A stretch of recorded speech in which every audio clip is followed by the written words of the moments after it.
Hi guys, ಎಲ್ಲರೂ ಹೇಗಿದ್ದೀರಾ? Hope ಚೆನ್ನಾಗಿದ್ದೀರಾ ಅಂತ ಭಾವಿಸ್ತೀನಿ. ನಾನು ಕೂಡ ಚೆನ್ನಾಗಿದ್ದೀನಿ.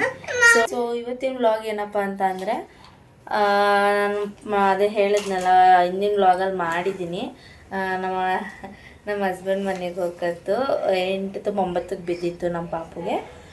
ಸೊ ಹಸ್ಬೆಂಡ್ ಮನೆಗೆ ಬಂದಾದ್ಮೇಲೆ ನಂದು ಫಸ್ಟ್ ಡೇ ಯಾವ ರೀತಿ ಸ್ಟಾರ್ಟ್ ಆಗಿತ್ತು ಅಂತ ಹೇಳ್ಬಿಟ್ಟು, ಸೊ ನಾನಿವತ್ತು ಬೆಳಗ್ಗೆನೇ ಸ್ನಾನ ಮಾಡ್ಕೊಬಿಟ್ಟಿದ್ದೀನಿ. ಯಾಕಪ್ಪ ಅಂತಂದರೆ ನಮ್ಮ ಮನೆಯವ್ರು ಇದ್ದಾಗಲೇ ಸ್ನಾನ ಮಾಡಿದ್ರೆ ಮಗುನ ನೋಡ್ಕೊತಾ ಇರ್ತಾರೆ. ಸೊ ಅದೊಂದು ಕೆಲಸನೂ ಕೂಡ ಆಗುತ್ತೆ. ಸೊ ಮಗುನ ಬಿಟ್ಬಿಟ್ಟು ನಾನು ಸ್ನಾನಕ್ಕೆ ಹೋಗೋದಕ್ಕೂ ಆಗೋದಿಲ್ಲ, ಏನು ಮಾಡೋದಕ್ಕೂ ಆಗೋದಿಲ್ಲ. ಸೊ ಅದಕ್ಕೋಸ್ಕರ ನನ್ನ ಕೆಲಸ ನಾನು ಮಾಡಿಕೊಂಡೆ. ಸೊ ಇನ್ನು ಇವಳಿಗೆ ಸ್ನಾನ ಮಾಡಿಸಿಲ್ಲ, ಇವಳಿಗೆ ಸ್ನಾನ ಮಾಡಿಸ್ಬೇಕು. ನನ್ನ ಮಗನಿಗೂ ಸ್ನಾನ ಮಾಡಿಸಿಲ್ಲ, ಅವನಿಗೂ ಮಾಡಿಸ್ಬೇಕು. ಸೊ ಇವತ್ತು ಸ್ವಲ್ಪ ಲೇಟ್ ಆಗೋಯಿತು. ಲೇಟ್ ಅಂತಂದರೆ ಎದ್ದಿದ್ದೆ 6:30. ಸೊ ಅವ್ನಿಗೆ ಏನಪ್ಪ ಸ್ಕೂಲ್ ಸ್ಟಾರ್ಟ್ ಆದಾಗ ಅಂದರೆ ಇನ್ನೂ ಬೇಗನೆ ಇರಬೇಕಾಗುತ್ತೆ. ಸೊ ಅವನಿಗೆ ರೆಡಿ ಮಾಡಿ ಅವನಿಗೆ ಇನ್ನು ಟಿಫನ್ ಕೂಡ ನಾಷ್ಟ ಮಾಡೋದಕ್ಕೂ ಹೋಗಿಲ್ಲ. ನಮ್ಮ ಅತ್ತೆನೇ ಮಾಡ್ತೀನಿ ಅಂತ ಹೇಳಿದರು. ಸೊ ಅವರೇ ಕೂಡ ಟಿಫನ್ ರೆಡಿ ಮಾಡ್ತಾಯಿದ್ರು. ಅವರು ರೆಡಿ ಮಾಡಿಬಿಟ್ಟು ಅವರು ಕೂಡ ಕೆಲಸಕ್ಕೆ ಹೋಗ್ತಾರೆ. ಸೊ ಸ್ವಲ್ಪ ಒಂದು 2-3 ದಿನ ಅಡ್ಜಸ್ಟ್ ಆಗೋವರೆಗೂ ಸೊ ಆಮೇಲೆ ಸರಿ ಹೋಗುತ್ತೆ. ಸೊ ನಾನೇ ಬೇಗ ಎದ್ದು ರೆಡಿಯಾಗಿ ರೆಡಿ ಮಾಡಬೇಕು. ಸೊ ಇವಾಗ ಇನ್ನು ಸ್ನಾನಕ್ಕೆ ಕರ್ಕೊಂಡು ಹೋಗಿಲ್ಲ, ಇವಾಗ ಸ್ನಾನ ಮಾಡಿಸ್ಬೇಕು. ಸೊ ಇಬ್ರಿಗೂ ಸ್ನಾನ ಮಾಡಿಸೋಣ ಒಟ್ಟಿಗೆ ಅಂತ ಅಂದ್ಕೊಂಡಿದ್ದೀನಿ. ಇವಾಗ ಇವಳನ್ನ ಬಿಟ್ಬಿಟ್ಟು ಅವ್ನಿಗೆ ಸ್ನಾನ ಮಾಡಿಸಿದ್ರೆ ಇವಳನ್ನ ನೋಡ್ಕೊಳ್ಳೋದಕ್ಕೆ ಯಾರು ಇರೋದಿಲ್ಲ.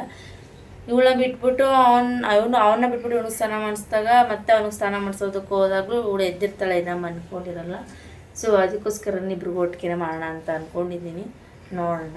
ಕಡ್ಲೆಟ್ ರೆಡಿಯಾಗಿದೆ. ಸೊ ಇವಾಗ ಸ್ನಾನ ಮಾಡಿಸ್ಬೇಕು. ಸೊ ಸ್ನಾನ ಮಾಡಿಸೋಣ ಅಂತ ಹೇಳ್ಬಿಟ್ಟು ಇಬ್ರಿಗೂ ಸ್ನಾನ ಮಾಡಿಸೋಣ ಅಂತ ಹೇಳ್ಬಿಟ್ಟು ತಿನ್ಸಿದೆ. ಫಸ್ಟ್ ಅವನಿಗೆ ಮಾಡಿಸ್ಬಿಟ್ಟು ಆಮೇಲೆ ಇವಳಿಗೆ ಮಾಡಿಸ್ಬಿಟ್ಟು ಕರ್ಕೊಂಡೋದ್ರೆ ಸರಿ ಹೋಗ್ಬಿಡುತ್ತೆ. ಆವಾಗ ಅವಳು ಅಳೋದಿಲ್ಲ ಅಂತ ಹೇಳ್ಬಿಟ್ಟು ಅದಕ್ಕೆ ಇವಳನ್ನ ಈ ಥರ ಟಬ್ಬಲ್ಲಿ ಹಾಕ್ಬಿಟ್ಟಿದೆ. ಆಮೇಲೆ ಅವನಿಗೆ ಮಾಡಿಸೋದಕ್ಕೆ ಸ್ಟಾರ್ಟ್ ಮಾಡಿದೆ. ಸೊ ಫ್ರೆಂಡ್ಸ್, ಫೈನಲಿ ಸ್ನಾನ ಎಲ್ಲ ಆಯಿತು. ಹುಡುಗ ಸ್ನಾನ ಮಾಡಿಸಿ ಅವನಿಗೂ ಸ್ನಾನ ಮಾಡಿ ನಾವು ಕೂಡ ರೆಡಿ ಆದೋ. ಸೊ ಇವಾಗ ಅವನು ಸ್ಕೂಲ್ ಹತ್ರ ಹೋಗ್ಬೇಕು. ಸ್ಕೂಲ್ ಹತ್ರ ಹೋಗ್ಬಿಟ್ಟು ಅವನಿಗೆ ಬುಕ್ ಇಶ್ಯೂ ಇದೆ ಇವತ್ತು. ಸೊ ಬುಕ್ ಕಲೆಕ್ಟ್ ಮಾಡೋದಕ್ಕೆ ಅಂತ ಹೋಗಬೇಕು, ಇನ್ನೂ ಹೋಗಿಲ್ಲ. ಸೊ ಇನ್ನೂ ನಾಷ್ಟ ತಿಂದಿಲ್ಲ, ನಾಷ್ಟ ತಿಂದ್ಬಿಟ್ಟು ಹೋಗ್ತೀವಿ, ಬುಕ್ ಕಲೆಕ್ಟ್ ಮಾಡ್ಕೊಂಡು ಬರ್ತೀವಿ. ಸ್ನಾನಗಿನ ಎಲ್ಲ ಆಯಿತು. ಮತ್ತು ವಾರ ಮಾಡೋಣ ಅಂತ ಹೇಳ್ಬಿಟ್ಟು ಬಂದಿದೆ. ಸೊ ಅವತ್ತು ತಾನೇ ಫಸ್ಟ್ ಡೇ ಬಂದಿದ್ದಲ್ಲ. ಸೊ ಅವತ್ತು ಫ್ರೈಡೇ ಇತ್ತು, ಶುಕ್ರವಾರ. ಸೊ ಶುಕ್ರವಾರ ದೀಪ ಹಚ್ಬೇಕು ಅಂತ ಹೇಳ್ಬಿಟ್ಟು ಹಚ್ಚೋಣ ಅಂತ ಹೇಳ್ಬಿಟ್ಟು ಪೂಜೆ ಗೀಜೆ ಎಲ್ಲ ಆಯಿತು. ಸೊ ಪೂಜೆ ಎಲ್ಲ ಆದ್ಮೇಲೆ ನಾಷ್ಟ ಗೀಷ್ಟ ಎಲ್ಲ ನಮ್ಮ ಅತ್ತೆ ರೆಡಿ ಮಾಡಿದ್ರು. ಸೊ ನಾಷ್ಟ ಎಲ್ಲ ಮಾಡ್ಕೊಂಡು ಅವ್ನ ಸ್ಕೂಲ್ ಇತ್ತು, ಸ್ಕೂಲ್ ಹತ್ರ ಬುಕ್ಸ್ ಇಸ್ಕೊಬರ್ಬೇಕಾಗಿತ್ತು. ಸೊ ಬುಕ್ಸ್ ಎಲ್ಲ ಈಸ್ಕೊಂಡ್ಬಂದು ಅಸಲು ನನ್ನ ಮಗಳು ಕೂಡ ಸದ್ಯ ಮಲ್ಕೊಂಡ್ಬಿಟ್ಟಿದ್ಲು. ಮಲಗಿಸ್ಬಿಟ್ಟು ಹೆಂಗಿದ್ರು ಮಧ್ಯಾಹ್ನ ಆಗಿತ್ತು ಟೈಮ್. ಆವಾಗ್ಲೇನೆ ಅಡ್ಗೆಗೆ ರೆಡಿ ಮಾಡ್ಕೊಳ್ಳೋದಕ್ಕೆ ಸರಿ ಹೋಗಿತ್ತು. ಸೊ ಇವಳು ಏನಪ್ಪಾ ಅಂತಂದ್ರೆ ನನ್ನ ಮಗಳು ಎದ್ಬಿಟ್ರೆ ಅಂದ್ರೆ ಯಾರೋ ಮನೇಲಿ ಒಬ್ರು ಇದ್ರೆ ನೋಡ್ಕೊಳ್ಳೋದಿಕ್ಕೆ ಸರಿ, ಮಗು ಎದ್ರು ಸರಿ, ಆಟ ಆಡ್ತಾ ಇದ್ರು ಸರಿ, ಅಡ್ಗೆ ಮಾಡ್ಕೊಂಡ್ ಬಿಡ್ಬೋದು. ಬಟ್ ಇವಳು ಏನಪ್ಪಾ ಅಂತಂದ್ರೆ ಮಲಗಿದ್ದಾಗ ನಾನು ಅಡ್ಗೆ ಮಾಡ್ಕೊಂಡ್ರೆ ಬೆಟರ್. ಯಾಕಂತಂದ್ರೆ ಸುಮ್ನೆ ಇವಾಗ ಆಟ ಸಾಮಾನೆಲ್ಲ ಹಾಕಿದ್ರು ಅಷ್ಟು ಅವಳು ನೀಟಾಗಿ ಆಟ ಆಡಿದ್ರು ನಾನ್ ಜೊತೆಲಿ ಇರ್ಬೇಕಾಗುತ್ತೆ ಅವಳಿಗೆ. ಇಲ್ಲ ಅಂತ ಅಂದ್ರೆ ಅಳ್ತಾ ಇರ್ತಾಳೆ. ಸೊ ಅದಕ್ಕೋಸ್ಕರ ಅಡ್ಗೆ ಮಾಡ್ಕೊಡಕ್ಕೆ ಬಿಡಲ್ಲ, ಮತ್ತೆ ಕೈ ಬಿಡಲ್ಲ, ಯಾವಾಗ್ಲೂ ಎತ್ಕೊಂಡಂಗೆ ಇರ್ಬೇಕು. ಅದಕ್ಕೆ ಏನ್ ಮಾಡಿದೆ ಅಂತಂದ್ರೆ ನಾನು ಅವಳನ್ನ ಬೇಗ ಮಲಗಿಸ್ಬಿಟ್ಟೆ. ಅಲ್ಲೇ ಸ್ಕೂಲ್ ಹತ್ರ ಬುಕ್ಸ್ ಇಸ್ಕೊಬರ್ಬೇಕಾ ಮಲ್ಕೊಂತಾ ಇದ್ದು. ಸೊ ಹೆಂಗಿದ್ರು ನಿದ್ದೆ ಬಂದಿರ್ತಲ್ಲ ಅಂತ ಅಂದ್ಬಿಟ್ಟು ಅವ್ಳಿಗೆ ಫೀಡ್ ಮಾಡಿಸ್ಬಿಟ್ಟು ನಿದ್ದೆ ಬರ್ತಾಯ್ತಲ್ಲ ಅಂದ್ಬಿಟ್ಟು ಮಲಗಿಸ್ಬಿಟ್ಟು ಅಡಿಗೆಲ್ಲ ರೆಡಿ ಮಾಡ್ಕೊಬೇಡ ಅಂತ ಹೇಳ್ಬಿಟ್ಟು ನಾನು ಕೂಡ ಮೂಲಂಗಿ ಸಾರು ಮಾಡೋಣ ಅಂತ ಹೇಳ್ಬಿಟ್ಟು ಮೂಲಂಗಿ ಸಾಂಬಾರ್ ಮಾಡ್ತಾ ಇದ್ದೆ. ಮೂಲಂಗಿ ಸಾಂಬಾರ್ಗೆ ನಾನು ಮಾಮೂಲಿ ನೀವು ಮಾಡ್ದಂಗೆ ನಾವು ಮಾಡೋದು. ಸೊ ನಾನೇನು ಜಾಸ್ತಿ ಏನು ಸ್ಪೆಷಲ್ ಆಗಿ ಏನು ಮಾಡಿಲ್ಲ. ಸೊ ನಿಮ್ಗೂ ಗೊತ್ತಿರುತ್ತಲ್ಲ, ಅದಕ್ಕೆ ನಾನು ಜಾಸ್ತಿ ಏನು ಇದು ಮಾಡೋದಕ್ಕೆ ಹೋಗಿಲ್ಲ. ಸ್ವಲ್ಪನೇ ಎಲ್ಲಾನು ವಿಡಿಯೋ ಮಾಡ್ಕೊಂಡಿದ್ದು ಅಷ್ಟೇನೆ.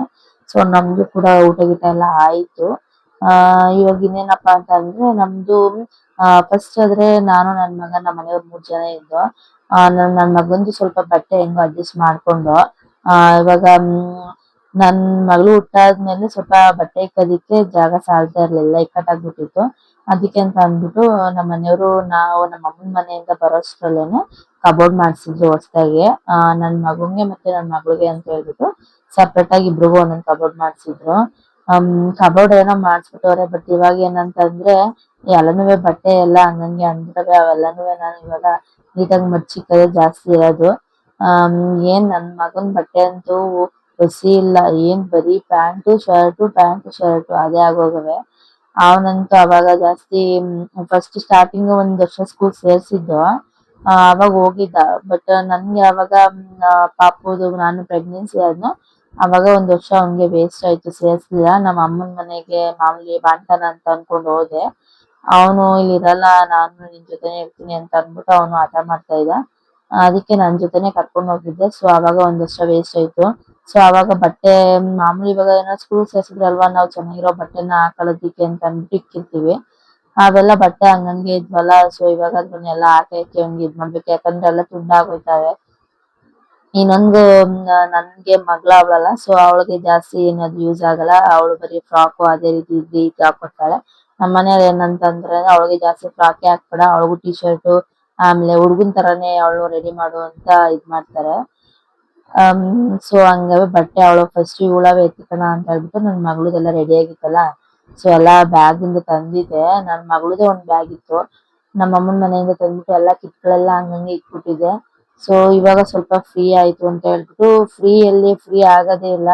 ಅವಳು ಮಲಗಿದಾಗ ಯಾವ ಕೆಲ್ಸ ಅಷ್ಟೇನು ಅವಳು ಮಲಗಿದಾಗ ಮಾಡ್ಕೋಬೇಕು.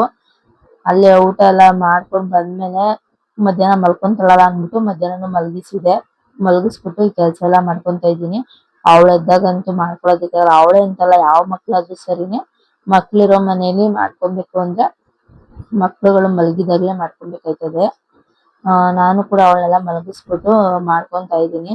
ಅದು ಏನು ಸೌಂಡ್ ಆಗೋಂಗೂ ಇಲ್ಲ, ಸೌಂಡ್ ಆಗ್ಬಿಟ್ರೆ ಎದ್ಬಿಡ್ತಾಳೆ ಅಂತ ಅಂದ್ಬಿಟ್ಟು ನಿಧಾನಕ್ಕೆಲ್ಲ ಜೋಡ್ಸಿ ಎದ್ದಿಕ್ಕಿದೀನಿ. ನಂದು ಇನ್ನ ಬಟ್ಟೆ ಮಡ್ಚೋದು ಇನ್ನ ಒಂದ್ ರ್ಯಾಕರ್ ನಂದು, ನಮ್ಮ ಮಗಂದು, ನಮ್ಮ ಮನೆಯವ್ರದ್ದು ಎಲ್ಲ ಹಂಗಂಗೆ ಅವೆಲ್ಲ ಮಡ್ಚ್ ಎತ್ತಿಕ್ಬೇಕು. ಸೊ ವಿಡಿಯೋ ಏನಪ್ಪಾ ಅಂದ್ರೆ ಲೆಂತ್ ಆಗ್ಬಿಡುತ್ತೆ. ಸೊ ಅದಕ್ಕೋಸ್ಕರ ನಾನು ಜಾಸ್ತಿ ವಿಡಿಯೋನ ಮಾಡೋದಿಕ್ ಹೋಗ್ಲಿಲ್ಲ. ಎಲ್ಲ ಹಾಗಾಗೇನೆ ಮಾಡ್ಬಿಟ್ಟು ಎತ್ತಿಡೋಣ ಅಂತ ಹೇಳ್ಬಿಟ್ಟು ತುಂಬಾ ಇದಾವೆ, ಎಲ್ಲ ನೀಟಾಗಿ ಇದ್ ಮಾಡ್ಬಿಟ್ಟು ಹಾಕ್ಬೇಕು. ವಿಡಿಯೋ ಹಾಕ್ತಾ ಇದ್ರೆ ನಿಮ್ಗೆ ನೋಡೋದಿಕ್ಕೂ ಬೇಜಾರಾಗುತ್ತೆ. ಸೊ ಲೆಂತ್ ಆಗ್ಬಿಡುತ್ತೆ. ಅದಕ್ಕೆ ಎಷ್ಟು ಬೇಕೋ ಅಷ್ಟಷ್ಟು ಮಾತ್ರ ಎಡಿಟ್ ಮಾಡಿ ಹಾಕ್ತಾ ಇದ್ದೀನಿ ಅಷ್ಟೇನೆ. ಸೊ ಫ್ರೆಂಡ್ಸ್, ಯಾರು ಹೊಸದಾಗಿ ನನ್ನ ಚಾನೆಲ್ ನೋಡ್ತಾ ಇದ್ರೆ ದಯವಿಟ್ಟು ಸಬ್ಸ್ಕ್ರೈಬ್ ಮಾಡ್ಕೊಂಡು ನೋಡಿ. ಇನ್ನು ಯಾರು ಸಬ್ಸ್ಕ್ರೈಬ್ ಮಾಡ್ಕೊಳ್ತಾ ಇದ್ರೆ ಇವಾಗಲೇ ಹೋಗಿ ಸಬ್ಸ್ಕ್ರೈಬ್ ಮಾಡ್ಕೊಂಡು ನೋಡಿ. ಒಂದೇ ಒಂದು ಲೈಕ್ ಕೊಡೋದನ್ನ ಮರಿಬೇಡಿ. Keep watching and keep smiling. Thank you all.